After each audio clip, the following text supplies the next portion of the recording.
नमस्कार दोस्तों। आज एक बार फिर से आप लोगों का आपके YouTube चैनल करियर जंक्शन पर स्वागत है। हम लोग पॉलिटी की पिछली 2 क्लास पढ़ चुके हैं। एक संविधान सभा का गठन और दूसरा संविधान की विशेषता। आज जो तीसरी क्लास हम लोगों को पढ़नी है वो प्रस्तावना पढ़नी है।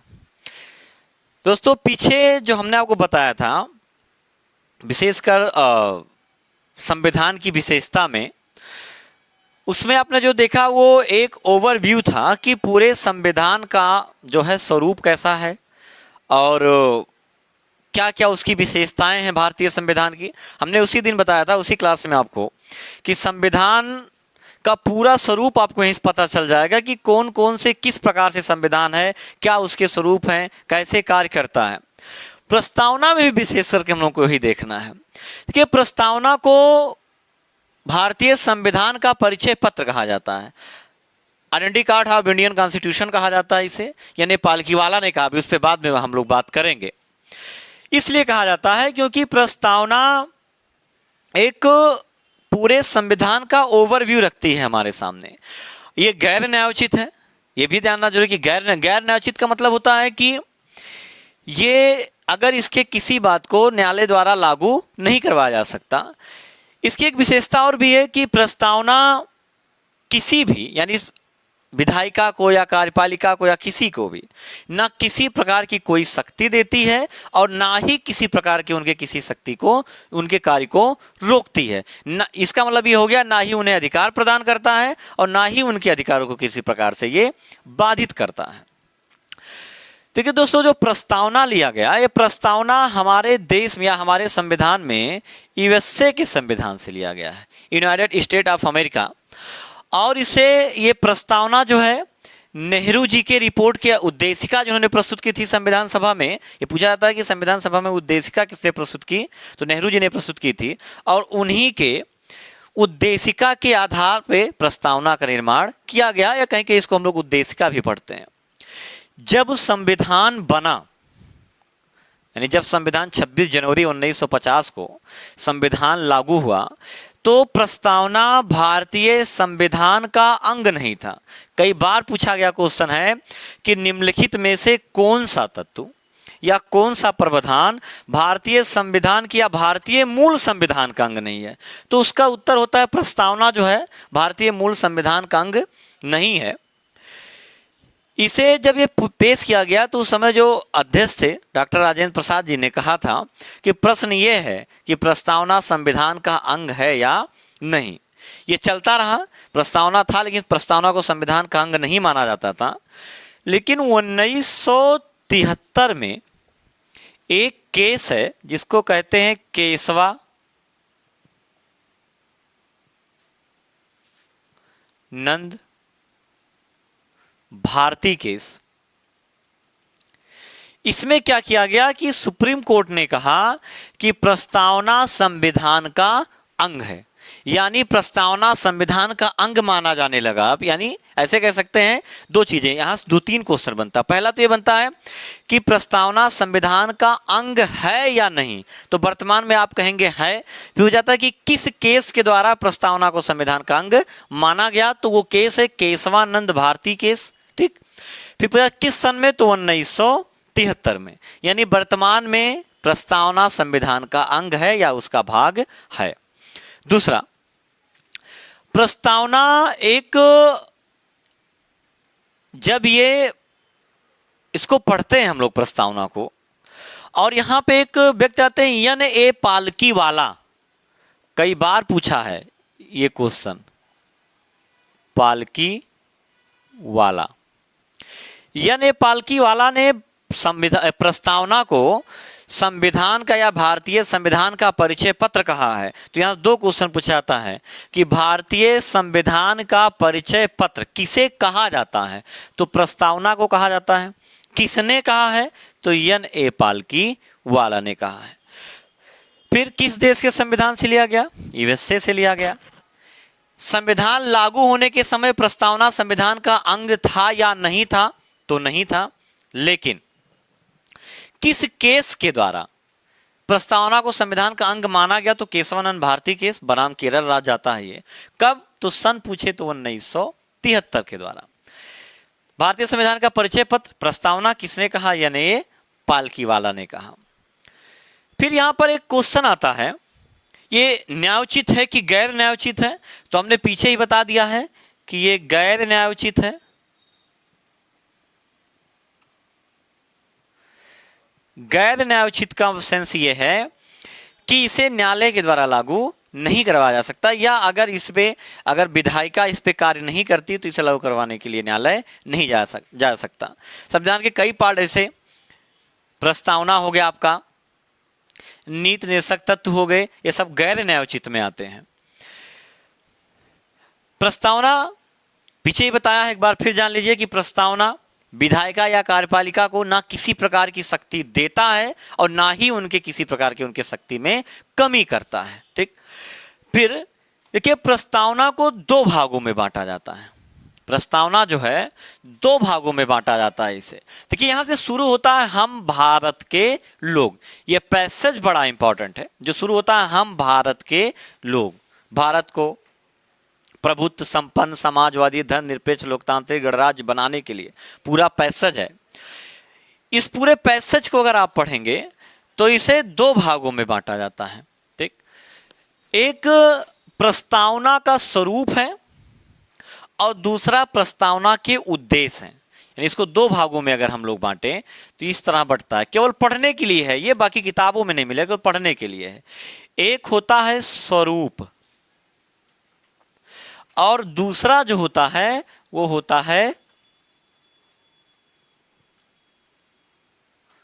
उद्देश्य। अब यहीं से आपके पूरा प्रस्तावना क्लियर हो जाएगा कि प्रस्तावना है क्या, क्या क्या तत्व है, क्या नहीं है उसमें। इसके स्वरूपों की बात करें, देखिए अभी जितने शब्द यहां लिखे जाएंगे सब एक एक करके हम लोग पढ़ेंगे। तो अगर इसका स्वरूप पहला देख लें तो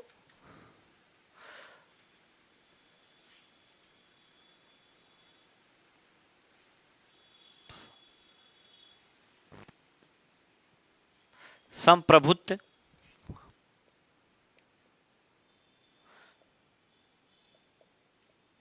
लोकतांत्रिक,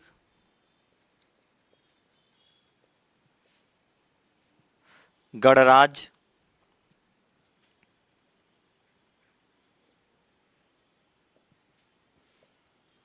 धन निरपेक्ष या इसको पंथ निरपेक्ष भी कहते हैं हम लोग, समाज। इसके स्वरूप हो गए। उद्देश्यों की बात करें, अगर इसके उद्देश्य की बात करें तो समता, न्याय, अखंडता,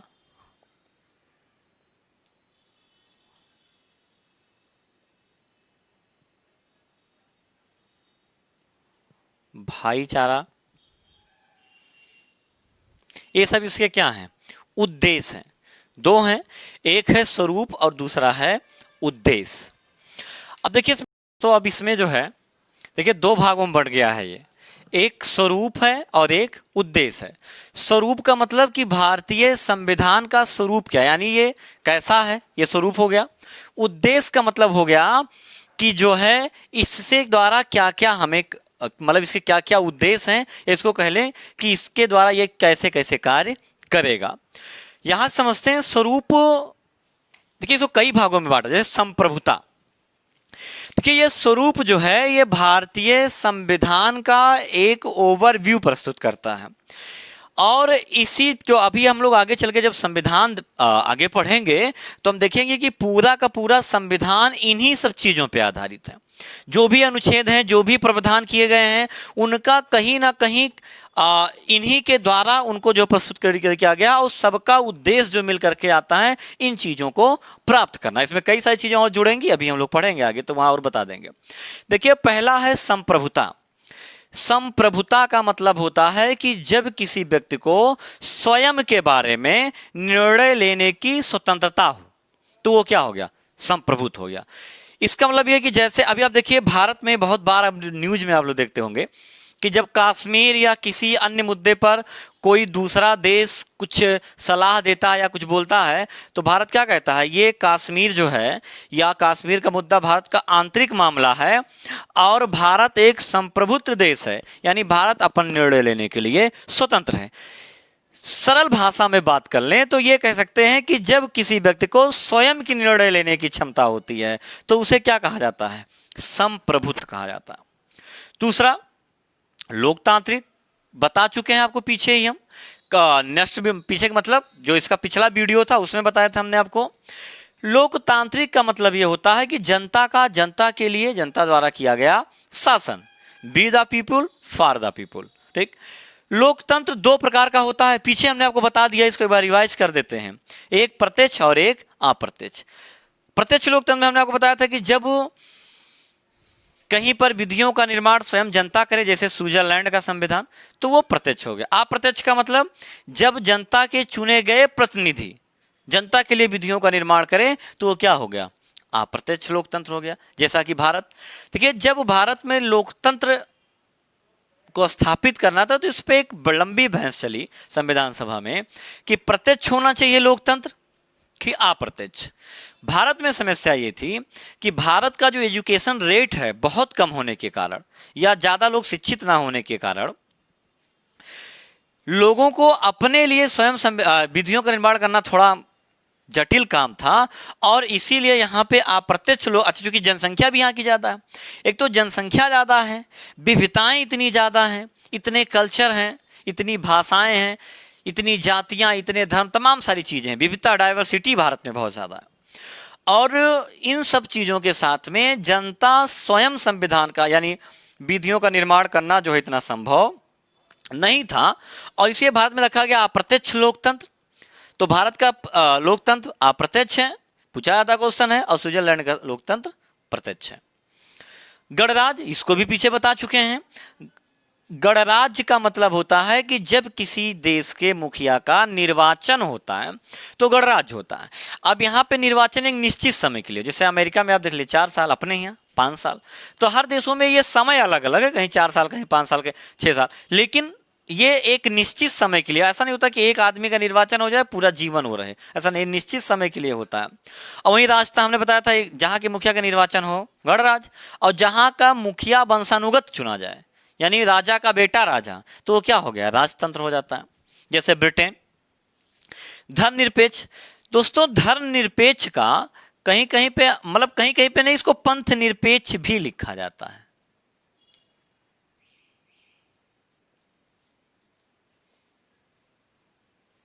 पंथ निरपेक्ष भी लिखा जाता है। अब बात यह है कि इसमें इसका मतलब क्या है, तो धर्मनिरपेक्ष या पंथ निरपेक्ष का मतलब होता है कि जब किसी देश का, उसके यानी किसी देश के संविधान का या उस देश का कोई धर्म ना हो, उसे कहा जाता है धर्मनिरपेक्ष या पंथ निरपेक्ष कहते हैं। देखिए भारतीय धर्म का या भारतीय संविधान का कोई धर्म नहीं है, यानी इसको जो है भारतीय संविधान का कोई धर्म नहीं है, यूएसए के भी संविधान का कोई धर्म नहीं है, लेकिन दोनों में अंतर है। अंतर क्या है दोनों में, भारतीय धर्मनिरपेक्षता सकारात्मक है और यूएसए की धर्मनिरपेक्षता जो है वो नकारात्मक है। सकारात्मक और नकारात्मक का मतलब ये है कि देखिए भारतीय संविधान का कोई धर्म तो नहीं है, यानी भारतीय संविधान किसी एक धर्म का समर्थन या किसी धर्म का समर्थन नहीं करता, परंतु सभी धर्मों को समान रूप से संरक्षित करता है। यानी यहाँ पे इसको दूसरी भाषा में कहें तो भारतीय संविधान का कोई धर्म नहीं है, लेकिन भारतीय नागरिकों को उनके धर्म मानने की आज़ादी प्राप्त है और भारतीय संविधान सभी धर्मों को समान रूप से संरक्षित करता है। वहीं यूएसए का संविधान कैसा है, ना एक धर्म को करता है ना किसी भी धर्म को करता है, मतलब ना एक को करता है ना सभी को करता है, तो वो नकारात्मक कहा जाता है उसे, और भारतीय धर्मनिरपेक्षता को सकारात्मक कहा जाता है। समाजवादी, समाजवादी दोस्तों दो प्रकार, इसी का एक रूप होता है साम्यवादी।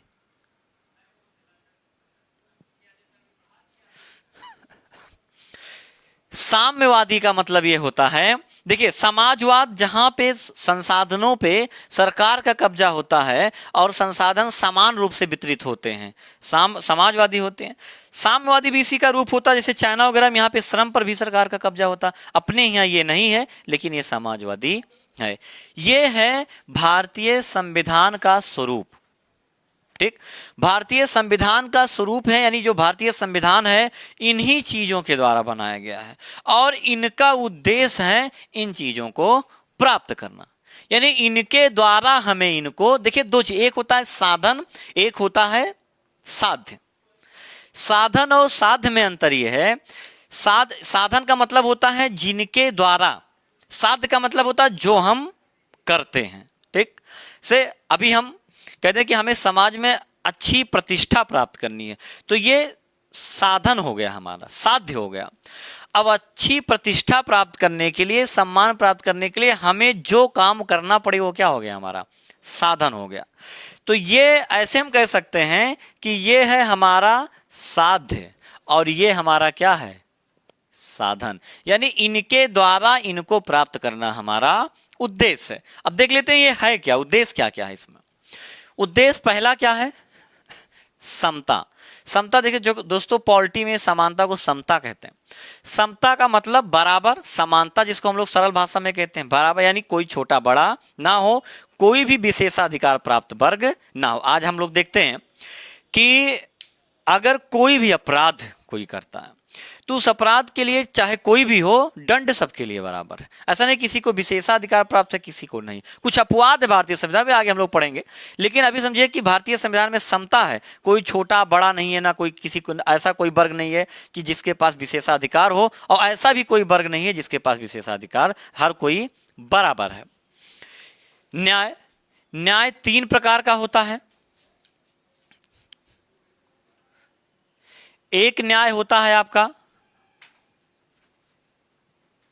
सामाजिक न्याय, एक होता है राजनीतिक न्याय, और एक न्याय होता है आपका आर्थिक न्याय। 3 प्रकार का न्याय होता है। सामाजिक न्याय का मतलब यह होता है कि समाज में सभी लोग बराबर हैं, किसी के साथ जात, धर्म, लिंग या किसी भी आधार पर भेदभाव नहीं किया जाएगा, उसे कहा जाता है सामाजिक न्याय। फिर सुन लीजिए, समाज में सभी लोग बराबर हैं, किसी के भी साथ जात, धर्म, रंग, लिंग या किसी भी आधार पर कोई भेदभाव नहीं किया जाएगा, इसे कहते हैं सामाजिक न्याय। राजनीतिक न्याय का मतलब क्या है? राजनीतिक न्याय का मतलब यह है कि भारत में जो किसी भी निर्वाचन लड़ने का, अगर कोई निर्वाचन लड़ना, मान लीजिए कोई राष्ट्रपति का निर्वाचन लड़ना चाहता है, तो अगर वो राष्ट्रपति की योग्यता पूरा करता है तो वो निर्वाचन लड़ने के लिए योग्य है। या कोई भी व्यक्ति है जिसका नाम वोटर लिस्ट में है, मतदाता सूची में है, तो वह व्यक्ति मतदान कर सकता है। बस बात इतनी सी है कि उस पद के लिए या उस मतदान के लिए उसकी जो योग्यता है, न्यूनतम योग्यता भारतीय संविधान के द्वारा निर्धारित की गई है, वो पूरा होना चाहिए। ठीक।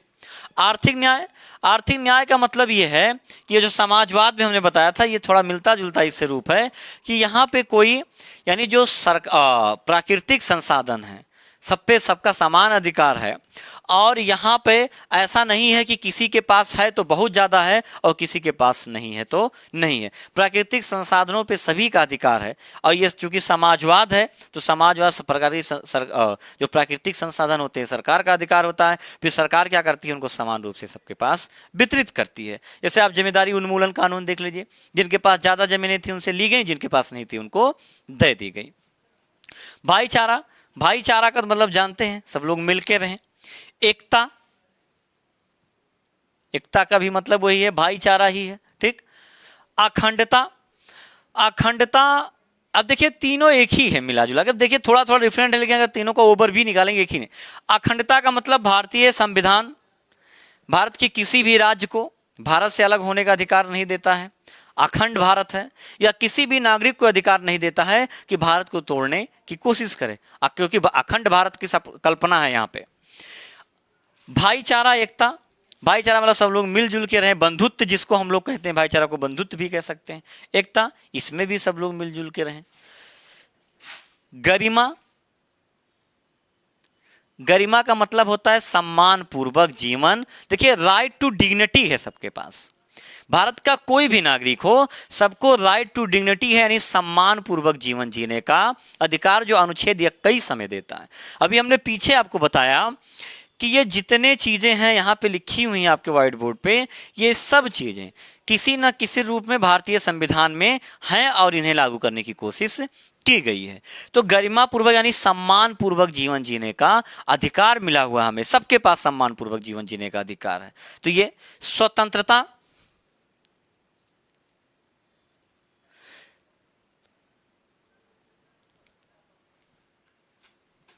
ठीक। अब देखिए दोस्तों, स्वतंत्रता जो है, ये स्वतंत्रता का मतलब होता है कि जब हम अपने कार्यों को करने के लिए स्वतंत्र हो, जिसे संप्रभुत्व आपने देखा था, संप्रभुत्व की तरह है कि जब हम अपने कार्यों को करने के लिए स्वतंत्र हों। संप्रभुत्व में क्या था कि इसमें था कि हम अपने कार्यों को करने के लिए स्वतंत्र हैं, यानी हमें अपने कार्यों या अपने देश के संबंध में कोई भी कार्य करने के लिए कोई भी देश हमें आदेशित नहीं कर सकता, चाहे वो आंतरिक मामला हो और चाहे वो बाह्य मामला हो। इसको थोड़ा नागरिकों के संबंध में भी ले लेते हैं कि यहाँ पे हम स्वतंत्र हैं, हम जहाँ चाहे आएँ, जहाँ जाए जाएँ, जो मर्जी वो करें। लेकिन एक बात ध्यान रखिएगा, ये स्वतंत्रता निरपेक्ष नहीं है, ये रिलेटिव है, सापेक्ष है। इसका मतलब ये है कि आप स्वतंत्र तो हैं, लेकिन आप भारतीय संविधान में जो विधि है उसके ऊपर नहीं, यानी विधियों के अंदर आप स्वतंत्र हैं। इसका कहने का मतलब ये है, यानी स्वतंत्रता तो हमारे पास है तो, लेकिन विधि के अनुरूप है, विधि के अंदर हम उसके बाहर नहीं जा सकते। जैसे अभी हम कहते हैं कि हमें चाहे जहां आने जाने की स्वतंत्रता है, तो हम रोड पे निकलें तो ऐसा नहीं रोड गाड़ी अपने दाएं साइड से चल, गाड़ी तो हम बाएं साइड से चलाएंगे। आने जाने की स्वतंत्र है, लेकिन गाड़ी तो हमें चलाना है बाएं साइड से ही। क्यों? क्योंकि संविधान इसके लिए कहता है, ठीक। तो इसका मतलब यह है कि आप स्वतंत्र तो हैं, कहीं पे आइए जाइए, जो मर्जी वो करिए, लेकिन कोई ऐसा काम नहीं कर सकते जो संविधान का उल्लंघन करता हो, ठीक। यानी संविधान की विधियों का उल्लंघन या भारत की विधियों का उल्लंघन करता हो, लेकिन फिर भी हम लोग स्वतंत्र हैं। देखिए दोस्तों, ये है, हमने बताया एक स्वरूप, एक उद्देश्य, यानी इनके द्वारा इनको प्राप्त करना है। पीछे बताया था कि इनको हम कह सकते हैं क्या? साधन। और इनको क्या कह सकते हैं? साध्य। यानी इनके द्वारा हमें इन चीजों को प्राप्त करना है, और भारतीय संविधान पूरी तरीके से इन्हीं के इर्द गिर्द कहीं ना कहीं घूमता रहता है, ठीक। अब देखिए, इसके बाद अब बात आती है, ये तो समझने का हो गया, यहां से क्वेश्चन भी पूछा जाता है। क्या क्वेश्चन पूछा जाता है? ऐसे पूछेगा कि भारतीय संविधान या प्रस्तावना में निम्नलिखित में से किसका उल्लेख किया गया है और किसका उल्लेख नहीं किया गया है, ठीक। तो आपको पूरा ये याद करना पड़ेगा, जैसे पोएम याद करते हैं कि हम भारत के लोग भारत को संप्रभुत्व, समाजवादी, धर्मनिरपेक्ष राज्य बनाने के लिए, तो ये पूरा याद करना पड़ता है। इसको मैं आपको लिंक प्रोवाइड करवा दूंगा। दूसरा, इसमें ये चीजें हो गई। फिर इसमें देखिए एक चीज, आप एक प्रश्न इसमें पूछता है। देखिए इसमें से दोस्तों जो प्रश्न पूछता है बहुत इजी नहीं होता कि इतना इजी से आप कर ले जाइए, लेकिन एक बात आप समझ लीजिए कि अगर आपने प्रस्तावना को समझा हुआ है तो इसका प्रश्न बहुत इजी है। लेकिन अगर आप नहीं समझ हुए हैं तो मैं आपको गारंटी दे सकता हूं कि आप समझ ही नहीं पाएंगे कि एक्चुअली में वो पूछ क्या रहा है, यानी क्या करने के लिए कह रहा है, उसमें इतने नहीं समझ में आएगा। लेकिन अगर आपने एक बार समझ लिया पूरी चीज़ों को, सभी चीज़ों को, तो इतना ईजी हो जाएगा कि आप प्रश्न देखते ही तुरंत कर देंगे, उसका उत्तर बता देंगे। लेकिन समझना पड़ेगा। ये हो गया इसके स्वरूप और उद्देश्य। फिर इसमें एक पूछता है कि, और पीछे बता दिया है, यहाँ पे क्वेश्चन पूछता है आपसे कि प्रस्तावना में या प्रस्तावना को संशोधित किया जा सकता है या नहीं, ठीक। तो एक बात समझ लीजिए कि एक क्वेश्चन इसे सीधा सीधा पूछता है कि प्रस्तावना को संशोधित किया जा सकता है या नहीं। तो अगर ऐसा क्वेश्चन पूछे तो आप कहेंगे यस, किया जा सकता है, ठीक। यानी प्रस्तावना में संशोधन किया जा सकता है। एक बात हमेशा ध्यान रखिएगा, कभी भी पॉलिटी पढ़ते हुए कहीं पर भी ऐसे बहुत बार बहुत चीजों बारे नहीं दे सकता, तुम्हें पूछता है, मूल अधिकार में पूछता है, प्रस्तावना में पूछता है कि इसका संशोधन हो सकता है कि नहीं। तो आप हमेशा ध्यान रखिएगा कि प्रस्तावना के किसी भी भाग में संविधान के किसी भी भाग में संशोधन किया जा सकता है, परंतु संविधान के मूल ढांचे का उल्लंघन नहीं होना चाहिए। इतना केवल ध्यान में रखना है कि संविधान के किसी भी भाग में संशोधन हो सकता है, लेकिन उसके मूल ढांचे का उल्लंघन नहीं होना चाहिए। और ये मूल ढांचा है क्या, ये सुप्रीम कोर्ट क्या करता है, समय समय पर हमें इसके बारे में बताता है कि मूल ढांचा क्या है। अब यहां पे हमने पीछे बताया कि पूछा जाता है कि संशोधन हो सकता है कि नहीं, तो आपने क्या कहेंगे कि संशोधन हो सकता है। और फिर एक क्वेश्चन पूछता है कि भारतीय संविधान कहां से प्रारंभ होता है, या प्रस्तावना की शुरुआत किस शब्द से होती है, या भारतीय संविधान कहां से प्रारंभ होता है। तो उसका उत्तर होता है हम भारत के लोग, बी पीपुल ऑफ इंडिया। यानी भारतीय संविधान की शुरुआत किस शब्द से होती है, तो यहीं से होती है हम भारत के लोग, बी पीपुल ऑफ इंडिया। भारतीय दो प्रकार, एक तो अगर पूछ ले प्रस्तावना कहां से शुरू होता है, एक अगर पूछ ले संविधान कहां से शुरू होता है, तो दोनों उत्तर यहीं से होता है हम भारत के लोग। दूसरा क्वेश्चन इसमें बनता है कि भारतीय संविधान को शक्ति कहां से मिलती है। बहुत बार पूछा गया क्वेश्चन है कि भारतीय संविधान को शक्ति कहां से मिलती है, तो मिलती है भारत के लोग से। इसी में लोग गलत कर, कोई राष्ट्रपति लगा देगा, कोई सुप्रीम कोर्ट लगा देगा, ये सब पहला ही ऑप्शन लगाते हैं। लेकिन ध्यान रखिएगा कि भारतीय संविधान को शक्ति मिलती है भारत के लोग से, यानी भारतीय जनता से। संविधान की शुरुआत कहां से होती है, तो हम भारत के लोग से होती है। फिर अभी जो हमने पीछे आपको बताया था कि भारतीय संविधान में संशोधन हो सकता है या नहीं, तो हो सकता है। एक बार हुआ है, कब हुआ है, तो हुआ है 42वां संशोधन, यानी संविधान संशोधन 1976, एक बार हुआ है। फिर पूछा जाता है कि भारतीय प्रस्ताव या संविधान की प्रस्तावना में कौन कौन सा शब्द बाद में जोड़ा गया, ठीक।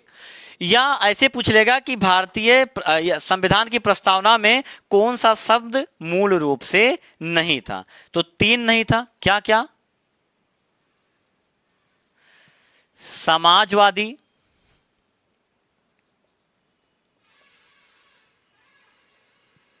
धर्मनिरपेक्ष और अखंडता, ये 3 शब्द नहीं थे। अब देखिए है तो इसमें 3 या 4 क्वेश्चन बनेंगे आप इसी पे। पहला कि संविधान में संशोधन हो सकता है कि नहीं, प्रस्तावना में संशोधन हो सकता है या नहीं, तो हो सकता है। फिर पूछता है कितनी बार हुआ है, एक बार हुआ, कब हुआ है, तो 42वां संशोधन 1976 में हुआ है। फिर कौन सा शब्द बाद में जोड़ा गया, तो समाजवादी, धर्मनिरपेक्ष, अखंडता, 3 शब्द क्या किए गए हैं, बाद में जोड़े गए हैं।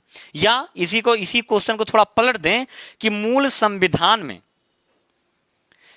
या मूल प्रस्तावना में निम्नलिखित में से कौन सा शब्द नहीं था, तो ये 3 शब्द नहीं थे, समाजवादी, धर्मनिरपेक्ष और अखंडता। लेकिन एक चीज और आप ध्यान रखिएगा कि ये शब्द का उल्लेख तो नहीं था, लेकिन ऐसा नहीं है कि इनको लागू करने की भारतीय संविधान में कोशिश या लागू किया नहीं गया था, बस केवल इनका प्रत्यक्ष उल्लेख नहीं था, लेकिन इनका यानी इनका जो उद्देश्य है वो भारतीय संविधान के विभिन्न अनुच्छेदों में नजर आता। तभी हम लोग आगे चल के पढ़ेंगे, जिसमें निदेशक तत्व और मूल अधिकार में ज्यादा मिलते हैं हम लोगों को, ठीक।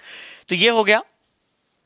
इसके बाद जो पीछे हमने आपको एक डेट और पूछता है कि प्रस्तावना में किस डेट का उल्लेख किया गया है, तो ये डेट हम आपको पीछे बता चुके हैं जब पढ़ा रहे थे, पहला ही टॉपिक पढ़ाए थे संविधान सभा का गठन, तो उल्लेख किया गया है 26 नवंबर 1949 का।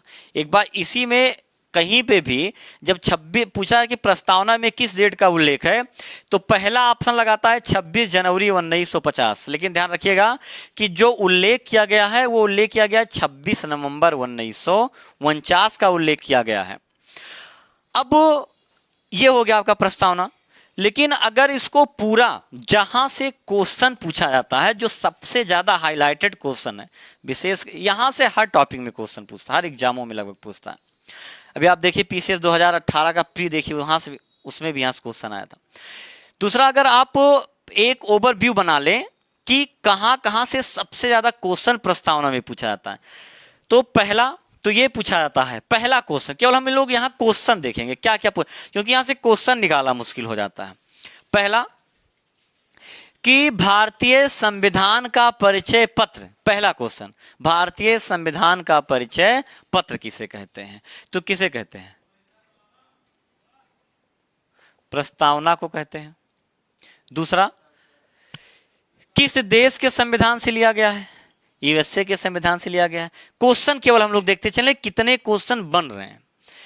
तीसरा, एक पूछता है कि किसने परिचय पत्र कहा है? तो पीछे बताया N.A. पालकी वाला ने कहा है इसको। ठीक। तीसरा क्वेश्चन अगर हम देखें कि भारतीय संविधान का संशोधन हो सकता है या नहीं, तो हो सकता है, पीछे बताया था। कब हुआ है? तो 42वां संशोधन यानी संविधान संशोधन कब? 1976। कौन कौन से जोड़े गए? अभी जस्ट पीछे बताया, समाजवादी या समाजवाद, धर्मनिरपेक्ष,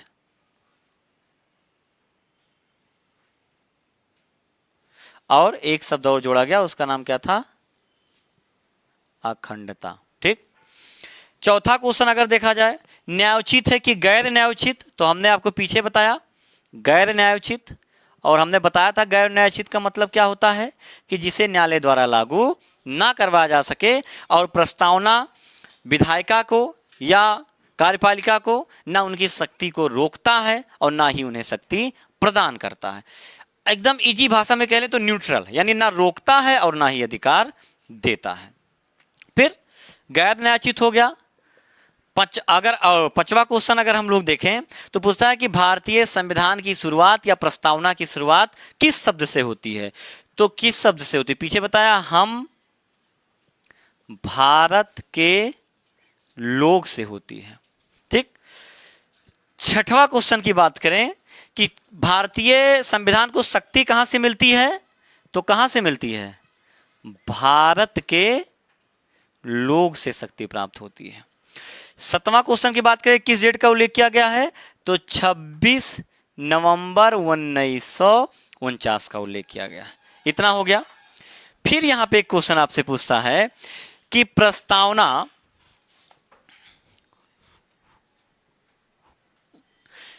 प्रस्तावना मूल संविधान में था या नहीं था? तो आप कहेंगे नहीं था। कब बना? तो पीछे बता चुके हैं हम कब बना। तो बना 1973। केस पूछ ले तो केशवानंद भारती बनाम केरल राज्य में आया था, सुप्रीम कोर्ट का फैसला आया था। इसमें प्रस्तावना को संविधान का अंग माना गया। ठीक। फिर एक पूछता है कि प्रस्तावना किसके रिपोर्ट पे आधारित है? तो नेहरू का जो उद्देशिका था उसी पे प्रस्तावना जो है वो आपको आधारित है। दोस्तों ये है हमारा पूरा प्रस्तावना। अगर आपको चैनल देख रहे हैं तो आप लाइक करें, सब्सक्राइब करें और कमेंट भी करें कि आपको वीडियो जो है वो कैसा लग रहा है। धन्यवाद।